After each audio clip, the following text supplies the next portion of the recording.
ಕಚೇರಿಯಲ್ಲಿ ಪೊಲೀಸ್ ಹುಡುಗಿಯಲ್ಲಿ ರತಿ ಕೇಳಿ ಆಡಿದ ವಿಡಿಯೋ ವೈರಲ್ ಆಗುತ್ತಲೇ ರಜೆ ಮೇಲೆ ತೆರಳಿರುವ ಡಿಜಿಪಿ ರಾಮಚಂದ್ರ ರಾವ್ರನ್ನ ಅಮಾನತು ಮಾಡಲಾಗಿದೆ.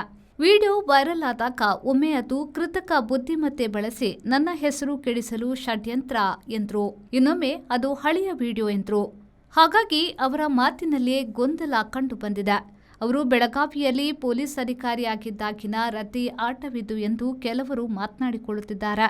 ರಾವ್ ಕೂಡ ಬೆಳಗಾವಿಯಲ್ಲಿ ತನ್ನ ವಕೀಲರನ್ನ ಸಂಪರ್ಕಿಸಿ ಕಾನೂನು ಕ್ರಮ ಕೈಗೊಳ್ಳುವುದಾಗಿ ಹೇಳಿದ್ದಾರೆ.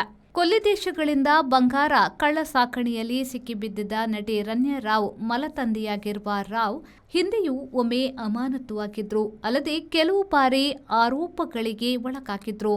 ಆಂಧ್ರಪ್ರದೇಶ ಮೂಲದ ಕರ್ನಾಟಕ ಕೆಡರ್ನ ಐಪಿಎಸ್ ಅಧಿಕಾರಿಯಾಗಿದ್ದ ರಾಮಚಂದ್ರ ರಾವ್ ಇನ್ನು 4 ತಿಂಗಳಿನಲ್ಲೇ ನಿವೃತ್ತರಾಗಲಿದ್ದಾರೆ.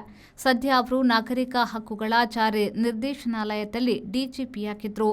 ರಾವ್ ನಡವಳಿಕೆಯು ಕಚೇರಿ ನಿಯಮಾವಳಿಗೆ ವಿರುದ್ಧವಾದುದು ಹಾಗೂ ಪೊಲೀಸ್ ಸಮವಸ್ತ್ರಕ್ಕೆ ದೇಶೀಯತೆಗೆ ಮಾಡಿರುವ ಅವಮಾನ ಎಂದು ಹೇಳಲಾಗಿದೆ. ಅಮಾನತು ಕಾಲದಲ್ಲಿ ಕೇಂದ್ರ ಸ್ಥಾನದಿಂದ ಆಚೆ ಹೋಗದಂತೆ ಈ ಬಾರಿ ರಾವ್ರಿಗೆ ತಾಕೀತು ಮಾಡಲಾಗಿದೆ.